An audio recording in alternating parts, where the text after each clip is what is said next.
Hi, everyone, and welcome back to One Voice Makes a Difference podcast. As you know, we have been doing like a recap, bringing back some people that I had interviewed maybe 2 to 3 years ago.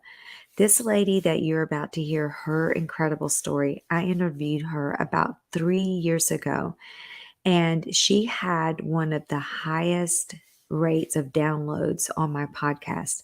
Her story is incredible. You won't believe how I met this lady. I met her through a Facebook Live. She reached out to me. She is from Alabama, and she reached out to me through a Facebook Live and said, "Hey, your ministry is really touching my life and my kids.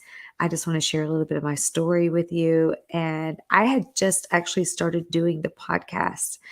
And I was like, "Dana, I am so glad you reached out. I want to share your story with the world." I hope you guys are blessed by Dana's story, and let me know what you think, okay? Hi, this is One Voice Makes a Difference podcast. I pray that today one voice will be a blessing to you. And above all else, I pray that God's voice will be heard among this God's story. Enjoy today's episode. Welcome back to One Voice Makes a Difference podcast. Welcome, welcome. Thank you for joining us today. And you guys, I have such a special guest with us today. I met this lady through Facebook, and she has an amazing testimony. We have actually built a relationship just talking back and forth, and she read my book and she heard about the ministry of One Voice. And so she reached out to me, and we have just created a friendship ever since then. And I just love this lady. And you guys know that One Voice Makes a Difference is all about giving a voice to those that have been wounded, been hurt, maybe childhood wounds, childhood hurts, or trauma of any kind. And we just want to talk about how the Lord can heal the brokenhearted. No matter what you go through in life, God can heal you. He is powerful. He is an almighty physician. He is the almighty counselor. He is the Prince of Peace. And He is in the middle of your pain. He is in the middle of your story. He was at the beginning of your story, and He's at the end of your story. And I just declare today that what God has started in you, that He will finish it. And I have even seen that in Dana's life. I want you guys to welcome Dana Marie Vines to this podcast. Hey, Dana, how are you this morning? Hey, I'm good. How are you? Well, it's not actually morning. Well, it may be morning for somebody that's listening to it. But it is such a pleasure to have you on here and for you to share your story. So I just want to just jump right in it, because your story is just really going to minister to so many people. We share a lot of the story, and as you guys know, you've been listening to this podcast for a long time now. You know my story of the sexual abuse that I went through as a child, and abandonment and foster care, and my journey of healing, and what God has done for me, and how He's given me a voice to reach out to other people to bring healing to their hearts. And this was our connection. So now I just want to open up the floor to Dana, and I want her to begin to tell you a little bit about her story. So Dana, tell us a little bit, what was your home life like when you were a little girl? I grew up with my mom and dad until I was about 12, and they got divorced. I have 3 older brothers and 2 younger sisters, and we moved a lot. We moved probably 26 times. I think I added it up from kindergarten to 12th grade. Wow. Yeah. I went to 11 different schools, so I know exactly what you're talking about. Out of 12 years, so that's enough trauma all by itself. So were you raised in a Christian home? My grandmother, both my grandparents were Christians. My mother took me to church for a couple years when I was younger, but at an early age, we did not go to church. I guess we moved all the time. It was hard to find a church. My dad was not a Christian at all until right before he passed away. Okay.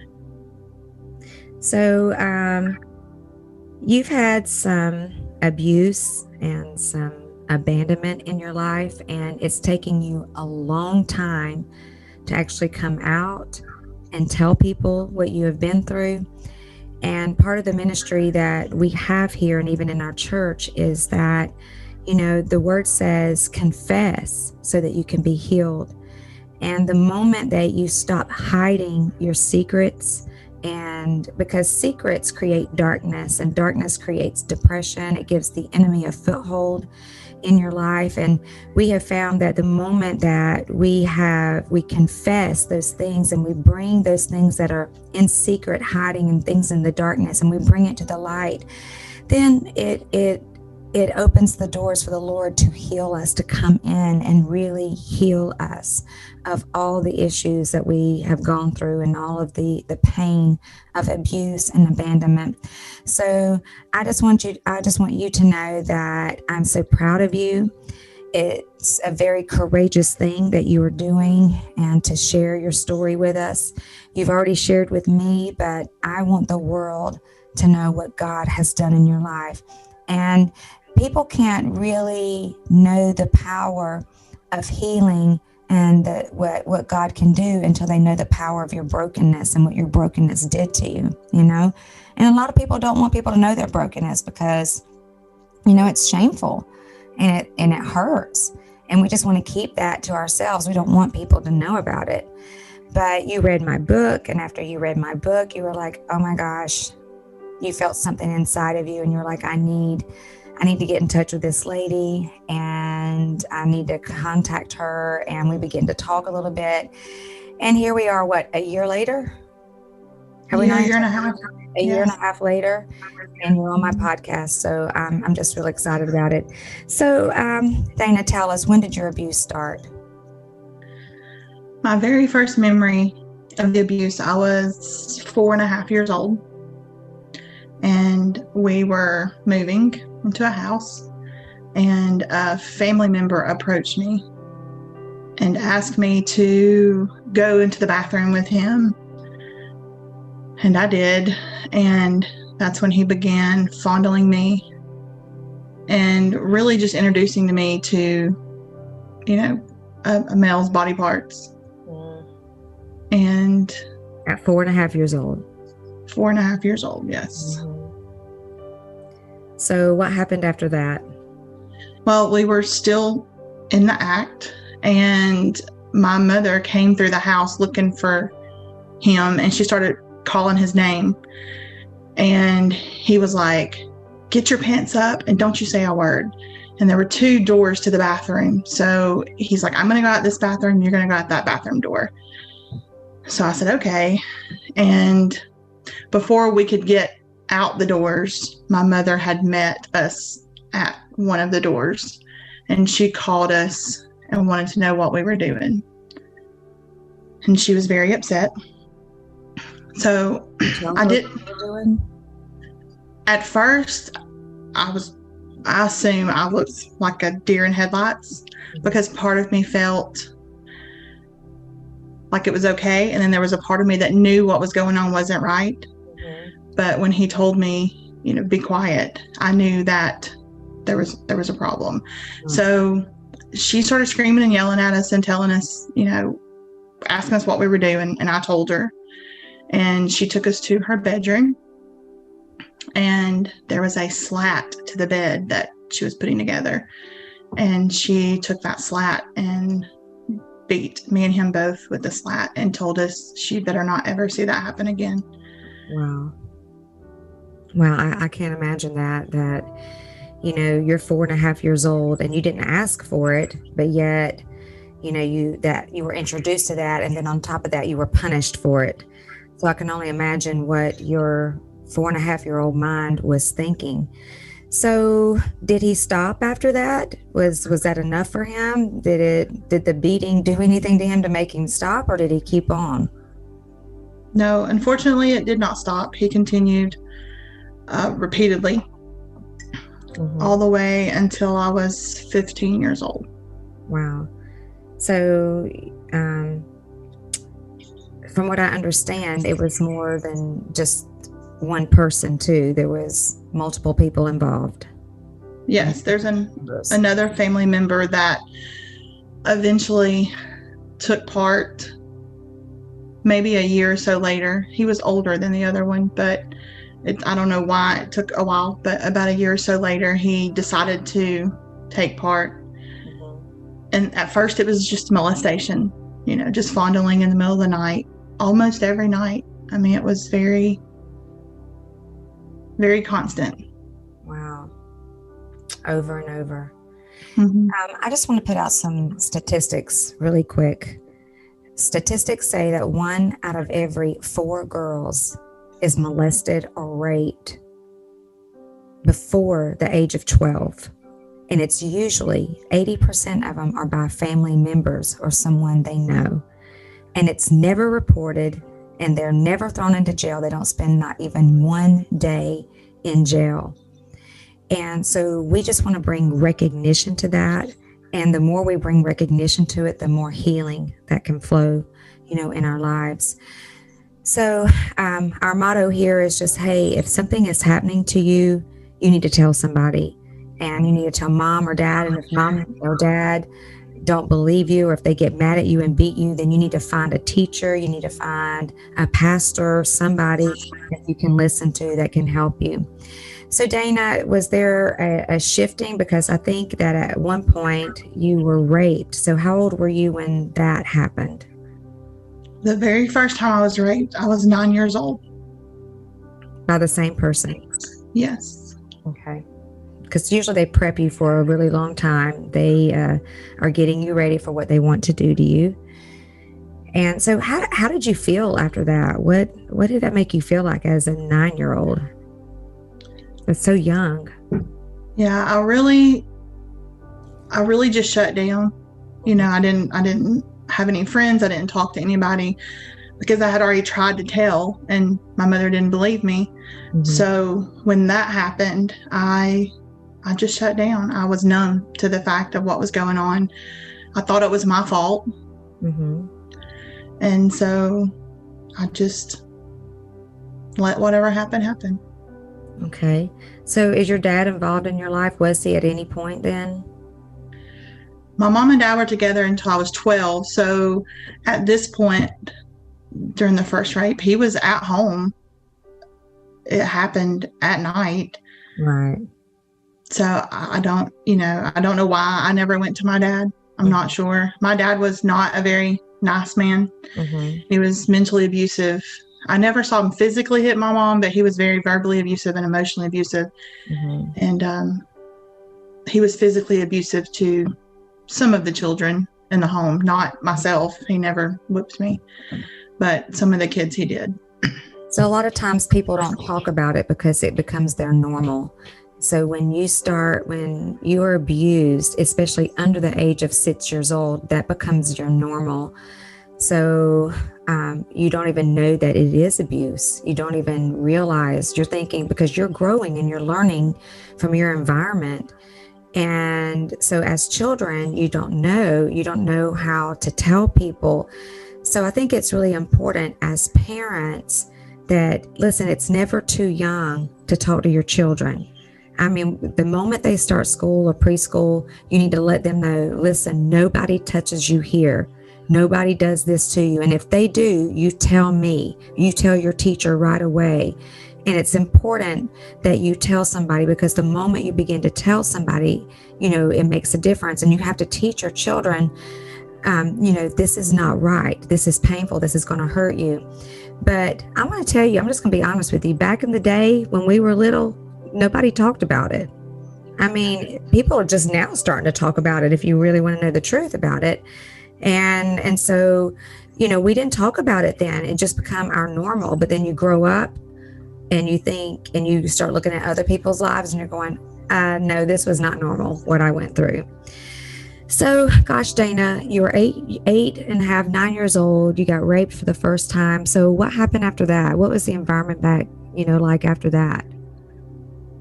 The abuse just continued. I got depressed. I looked, like you said, I looked around looking at other people's lives, and I knew something wasn't right, but I didn't know who to tell. I didn't know what to say. Eventually, I did go back to my mother again, and I told her it was happening. And she told me to go play. All I wanted was attention and to just go play. So I just acted like it never happened. And you were 9 years old then? 9 years old. Mm-hmm. Okay. So what happened after that? The Lord sent me my fourth grade teacher came into my life, and she offered to take me to church on Sundays. So she would take me to church every Sunday during this time. And this is when things got really bad, when I was raped.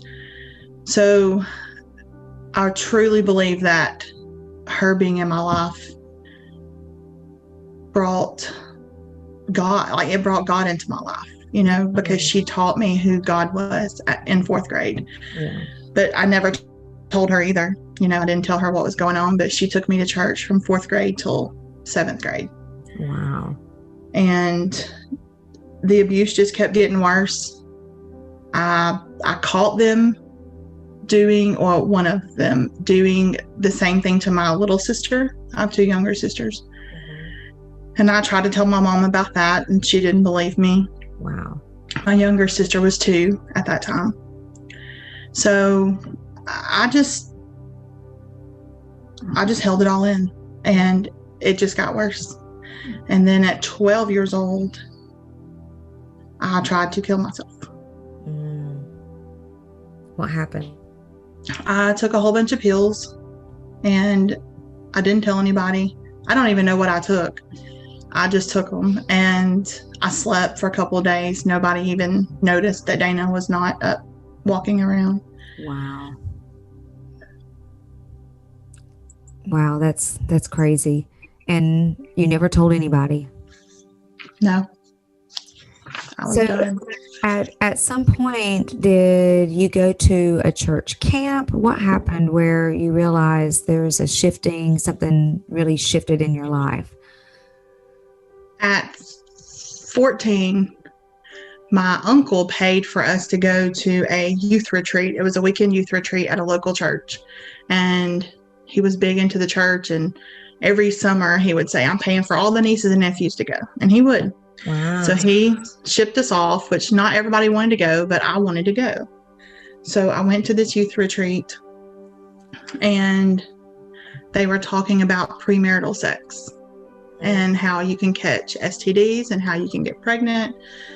And nobody had ever talked to me about that. I had no clue what could happen. And I had previously been raped very badly by the other family member. And it was a very bad experience. So hang on, you had 2 different family members abusing you, molesting you, and raping you. And you tried to tell, but nobody would listen to you. They would say, go play, you just want attention. Yes. I want you guys to hear this, because this is happening. And there's a lot of women that are walking around that this has happened to. And if this has happened to you, I want you to know right now that the Holy Spirit is right there with you, and He wants to reveal the pain in your heart that you've been carrying around and healing. He wants, there's healing flowing down from the throne room of heaven right now. And the Lord is just going to touch you in a place that you've never been touched before, and just deep in your spirit, and heal you of the woundedness of your past, just like He has Dana through this testimony. The word says that we overcome the enemy by the power of our testimony when we begin to tell people what has happened to us. But it seems like, Dana, you kept telling people, but nobody was listening. But then you had the ears of someone, a counselor maybe at this camp that you went to. Did you tell the leader of the camp what was happening? Yes. So we were there for the whole weekend, and before we left, she gave us all her address. She was still in college. She was a young lady, 18, 19 years old, but she was in college, and she gave us all her address and said, y'all can write me, so let's stay in touch. So I didn't tell her while we were there. I waited till I went home, and I wrote her a letter, and I told her what was going on. I didn't use the words rape. I didn't use the word molestation. I used the fact that I was scared I was going to get pregnant. So she wrote me back and she said, Dana, I don't know what to do. She said, I'm so sorry you're going through this. Let me talk to the pastor of the church and I'll get back with you. So we wrote back and forth, and she wrote me back and she said, the pastor told me to call DHR. And is that okay? Because I can get you help if I call them. So I wrote her back and told her, yes, I just wanted it to stop. I just wanted help. Wow. So what happened after that? DHR got involved. We were picked up at school. I was picked up at school this particular day. My mother never checked me out of school. My mother was never home, ever home. And so to see her during the day was very odd. So to be checked out of school was even more weird. So she checked me out of school and we went to DHR and they talked to me and my sisters. And they gave my mother a choice that she could either keep us girls and make sure that these predators were not back at her house, or she could let us all three go to foster care. So since my youngest sister was only 4 at the time, she said she would just let us stay home and make sure that the predators never came around our house until the investigation was finished. So we went through like a year, maybe almost a year of investigating. I started counseling. We had mom-daughter counseling, I had personal counseling, and then we had family counseling with the family members. And the case was getting closed. Everybody had completed counseling. Everybody was rehabilitated. We were good to go. And they had allowed my mother to have whoever she wanted back in the home again. So this particular weekend, those same family members were back in our home staying the night, and it happened again. And how old were you then? I was 15. Wow. And did they ever threaten you? Yes, actually, after this incident, I did not tell my mother. I did not tell my father. I didn't tell anybody. I knew I was going back to counseling that next week. So I waited until I went to counseling, and I told my counselor what was happening. And she said, we're going to have to tell your mother. And I said, she's not going to believe me. But so she called my mother in the room, and I told my mother what had happened. And she didn't believe me. So then they called all of the family members into the room, and my counselor told them why we were all in the room together. And she said that she would be reporting it to DHR as soon as the counseling session was over. And this particular family member screamed at me and said, if I go to jail over this, I'm going to kill you. Wow. So what happened after that? That must have made you feel like just giving up. And so So when he said that, I said, you know what? You're not going to have to. I'll kill myself. You're not going to kill me. Wow. So the counselor ran everybody out of the room, and she and I talked, and she's like, Dana, you're really not going to do that. I'm like, I really will. If you send me home with them, I'm going to kill myself. There's nothing going to stop me this time. Wow. So she sent me to Children's Hospital, to the psychiatric ward. Wow. And what did they do? They put me in some extensive counseling, interviewed me, realized I was very depressed. They offered family counseling there, but my mother, I don't remember my mother ever coming. Maybe once. I was there 3 weeks.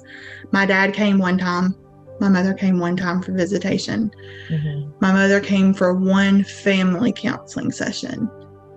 And then that's all I remember. I had a friend from school that had been taking me to church. He was a cute boy that invited me to church. And that cute boy ended up being my foster brother.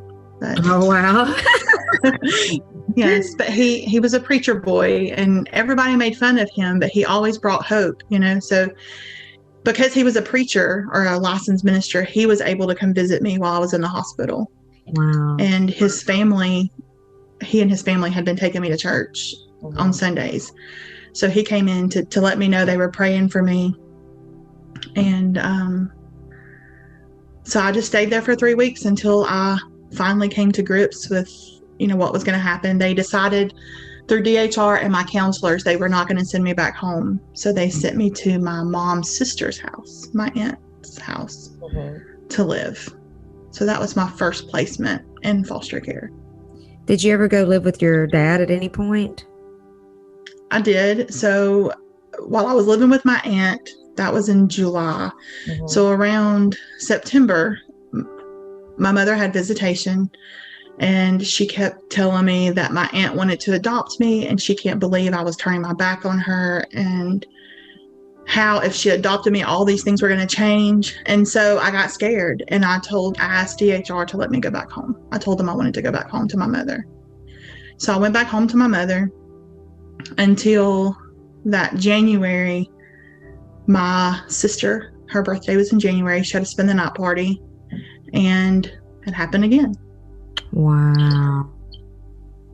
So it was just like a never-ending nightmare, just going on and on and on.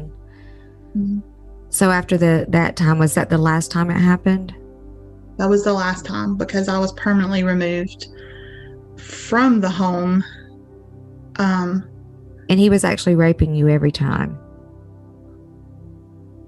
Well, this time it was just the molestation, I guess to see what they could get away with. Right. To see if I was going to say anything. So I did. I told, and there was a big blow up. And then this particular Sunday happened, and I wanted to go to church, and my mother told me I couldn't go to church. So I went to church anyways. My mother came home from her boyfriend's house early, and she called me at church. And when I came home from church, she cussed at me, was very upset that I was at church, and told me I was never going to church again, that those people have brainwashed me, and that I was not going to church anymore. And I ran away from home that night. So your parents actually divorced at some point in between there? Yes. How old were you when they divorced? I was 12. 12. So now you're about 15. And you ran away from home. So what happened after you ran away from home? I just went next door, but my mother didn't know that. So the cops found me. I went next door, and I called the family that had been taking me to church. And I told them that my mother was mad because I was at church and I was not going back home. I hated her. I just couldn't do it. I couldn't live with her anymore. And I told them what had happened, and I was still in counseling. So I paged my counselor. Back then they had beepers, and told her 911 I needed help. So she had called the law to come to my neighbor's house. My mother had called the law to go to our house because I ran away. And then the church family that took me to church called the law to come to their house.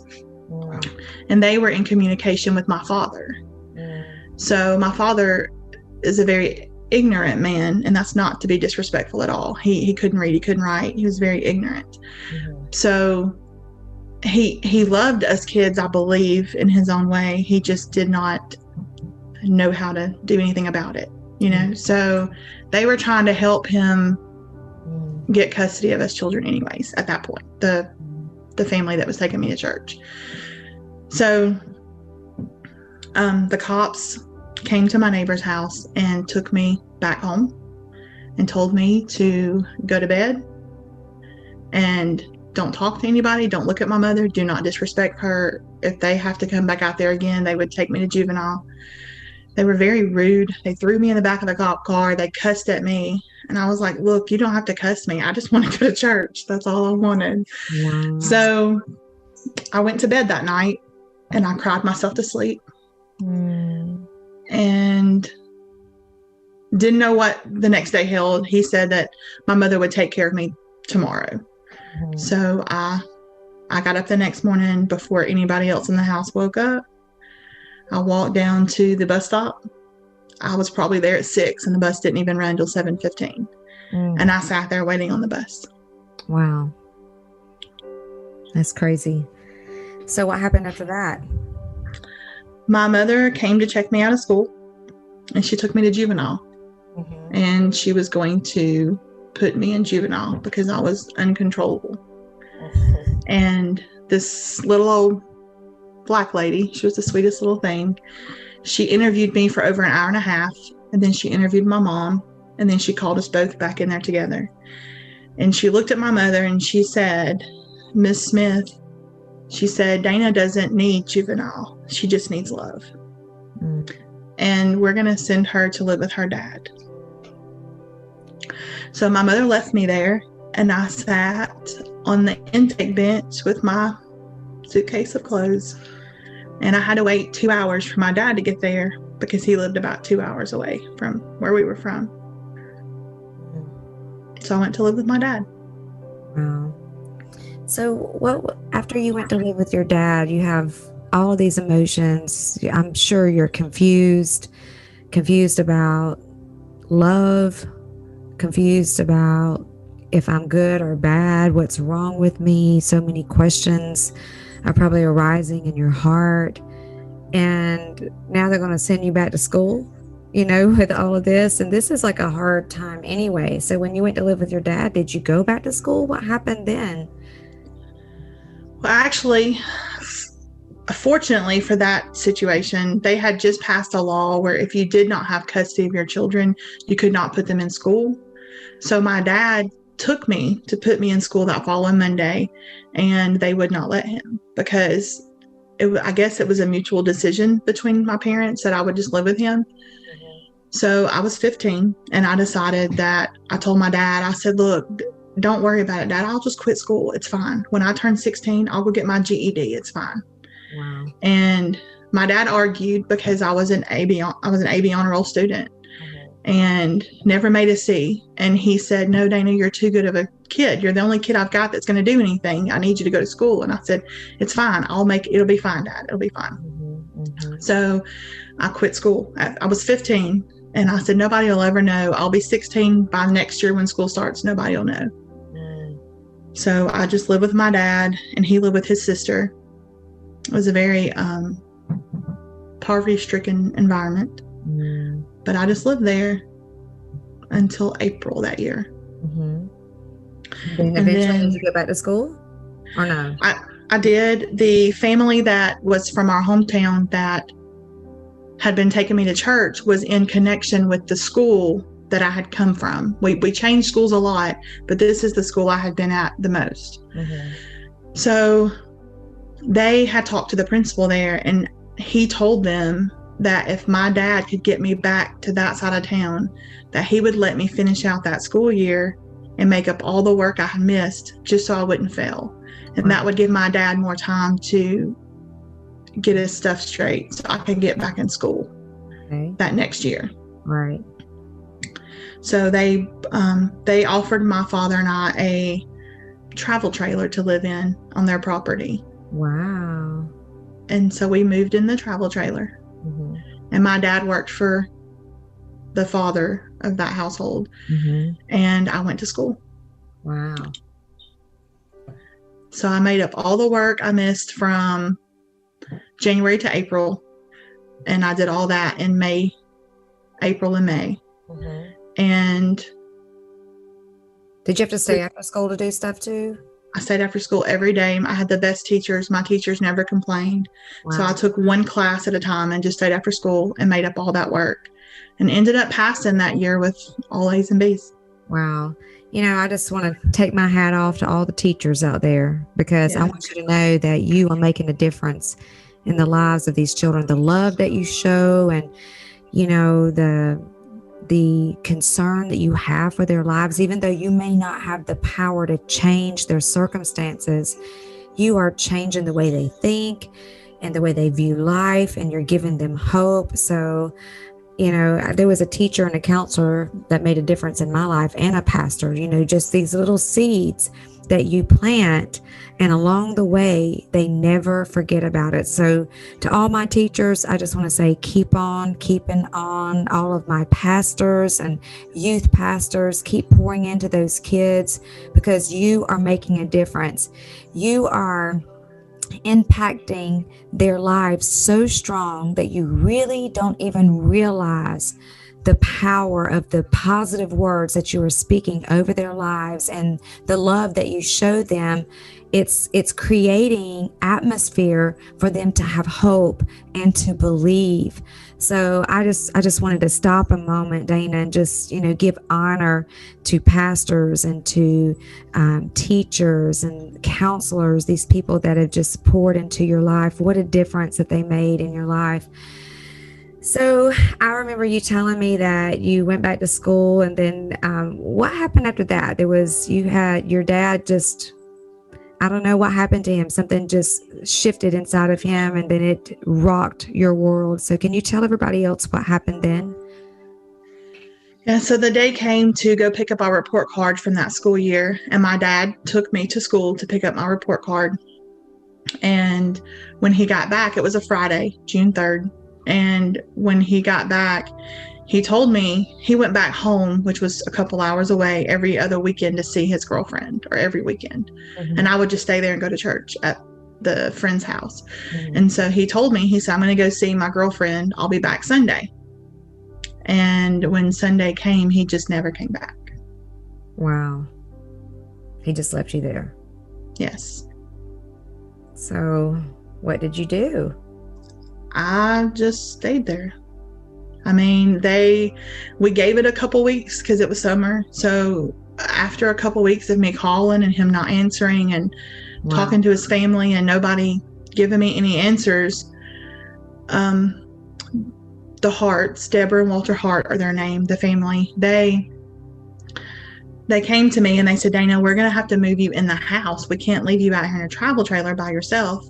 So they had 2 boys, and so they made their boys share a bedroom so I could have my own room, and they moved me in their house, and they just took care of me until I graduated high school. And these were pastors? They were pastors of a local church, yes. Wow, that's amazing. And they were good to you?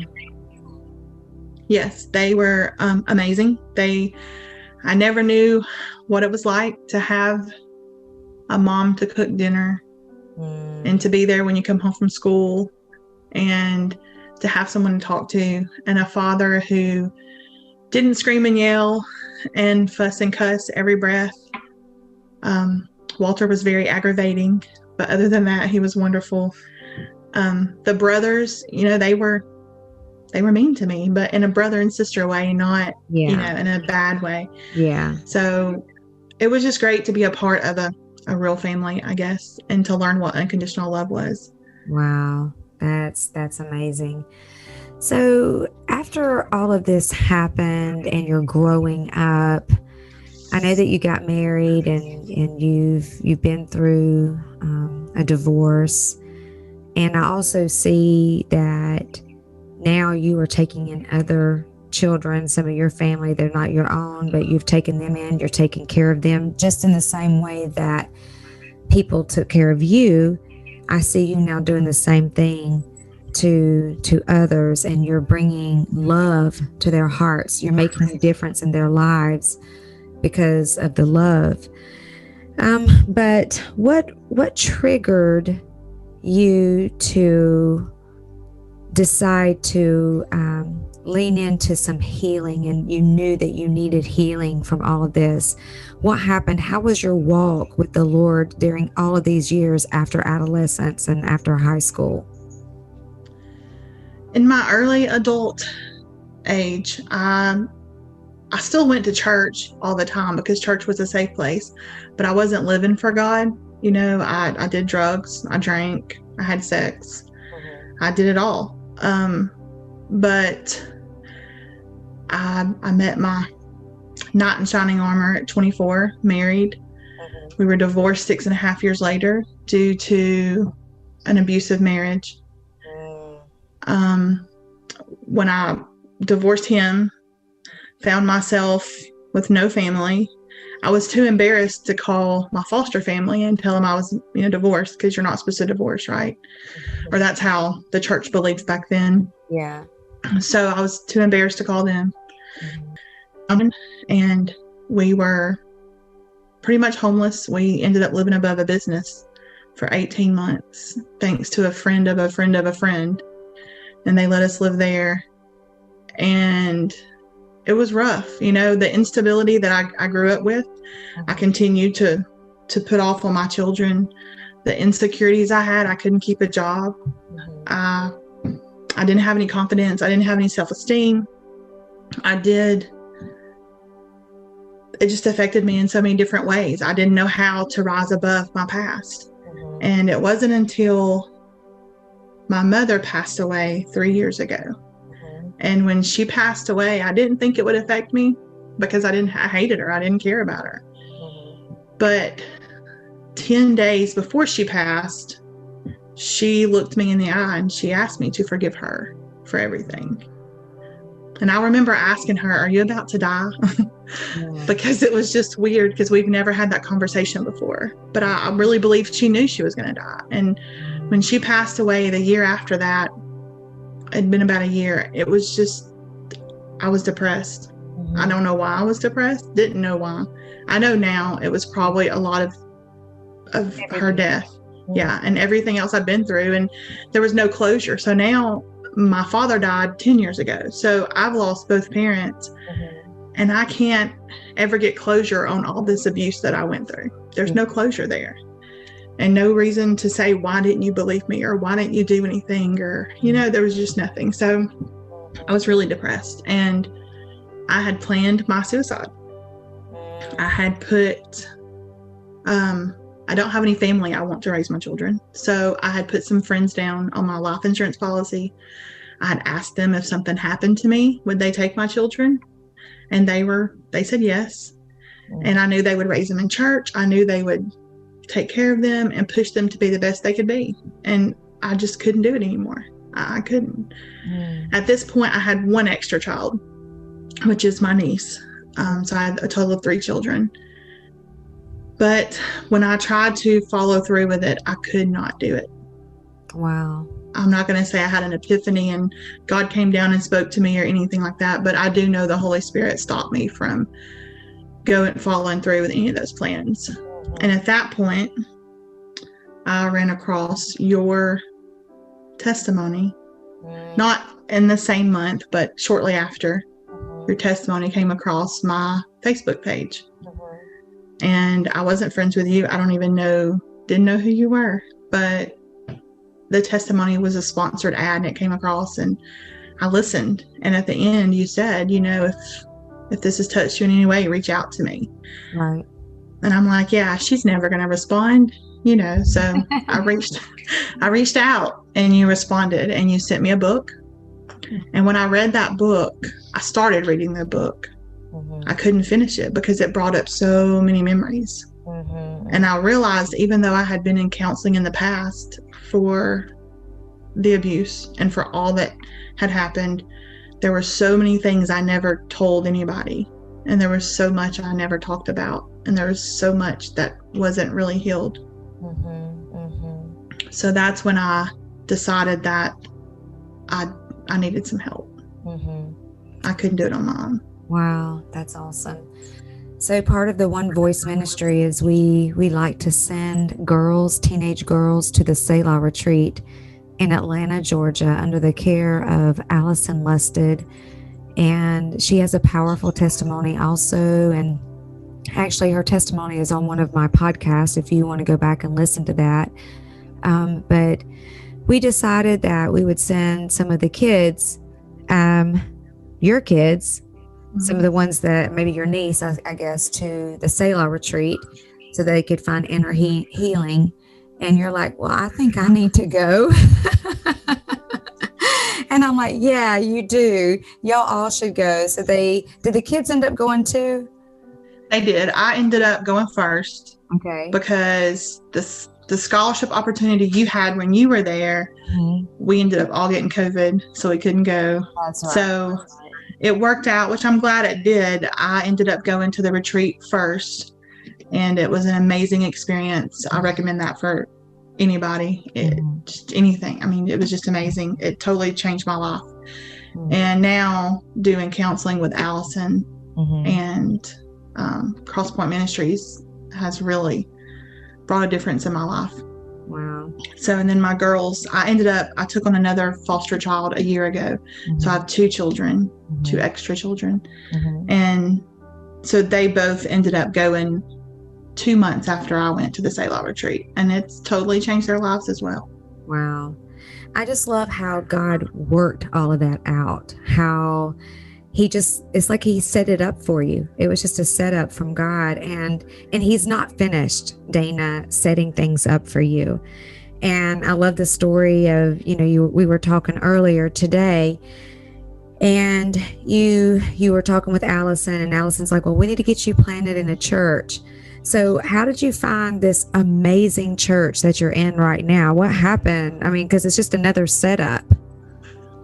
Well, it was an accident. I mean, I really stumbled upon it. So my big girls had come home from Selah, and they were on fire for God. And I had just got home from Atlanta from bringing them home at 4:00 in the afternoon. They're like, Dana, take us to church. And I'm like, guys, nobody even has church on Sunday night anymore. I don't know who has church on Sunday night. And they were like, yes, there's got to be somebody. And there's a minister that I follow on Facebook, and her name is Leanne Stewart. And she had posted that she was going to be ministering this particular Sunday night. And I know her, but she doesn't know me. And I know her ministry, but we're not tight, right? Right. So I told the girls, I said, I'm going to run grab some groceries at the grocery store. And I said, I'm going to message her. And if she'll call me back or message me back, we'll go to this church. It's in Coleman. It's 20 minutes away. And they're like, okay. I said, y'all just get ready. We'll see if she even messages me back.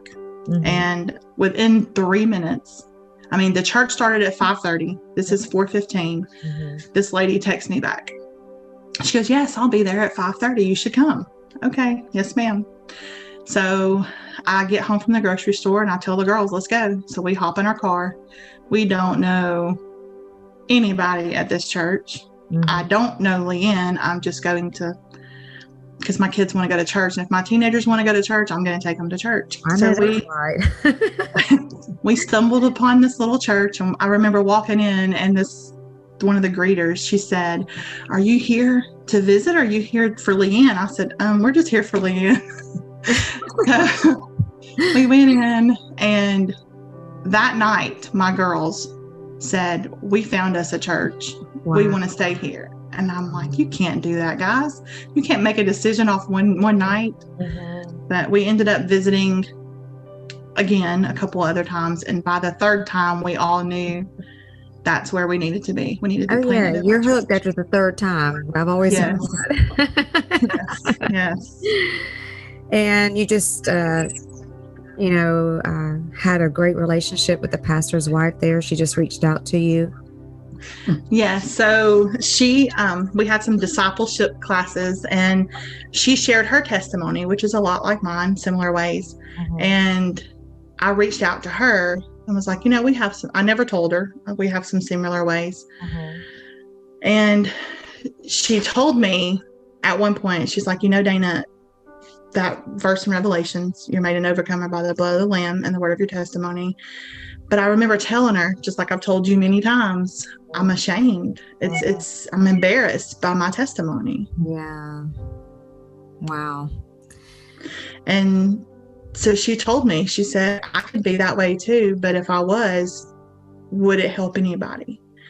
So that's when I decided that it was time to put the shame and the embarrassment away and to bring that testimony forth to help others, because her testimony also encouraged me to share mine. Wow. That is powerful. And now you are on the journey of healing. Do you feel like even now, while you're talking about this, that you feel that the journey has begun and you feel so much better and you feel healed. Tell me, how do you feel right now?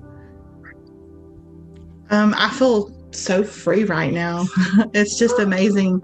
I mean, it was amazing before this, just since being at our church, the freedom that has come. I've talked to Pastor Cherie and Sister Libby about some other things that I was dealing with that I needed deliverance with, and to get the love of God from that, Mm-hmm. from them, Mm-hmm. and the prayers and the encouragement. Mm-hmm. And that brought a lot of freedom on itself. But just being able to share this testimony here and now, I just feel so free. Like, it just feels amazing to just get it all out. Amen. He that the Son has set free is free. Free indeed. Amen. Well, gosh, Dana, thank you so much for sharing your story with us. And you guys, all of you that are listening out there, I want you to know that what has happened in Dana's life, what has happened in my life, and so many people's life is available for you too. No matter what kind of trauma you went through, no matter what kind of abuse, just because it happened to you doesn't mean that that is who you are. And there's something about leaning into God. And when you lean into Him, you find your hope in Him and you find healing in Him. And listen, the body of Christ, we are the arms of Jesus. We are His heartbeat and we are His voice. And it's time for us just to go out and wrap our arms around a generation and a people that is hurting and they need love. So I just want to encourage you all. I don't know what side you are on in this journey. Like, if you are the person that's been abused, or maybe you're like, hey, I want to be that one that is reaching out and I want to be touching people's lives. And, wherever you're at, I just want you to know that your voice is powerful. If you're the victim, your voice is powerful because you need to tell somebody what you're going through. And when you tell somebody, it opens the doors in the spirit realm and it begins to break the hold that the enemy has had on you. And, it gives you room in life. It just opens the doors for you to go down a different route that you can find freedom and you can find hope. And then, like I said earlier, your pastors, your teachers, your counselors, or your people that have overcome the same things, begin to talk about it. Tell people, just love people where they are, and let's bring them all into Christ. And if you want to know more about my ministry, my husband and I we're pastors at Crossroads Community Church in Statesboro, Georgia. But I have a ministry on the side where we do outreach. It's called One Voice Makes a Difference.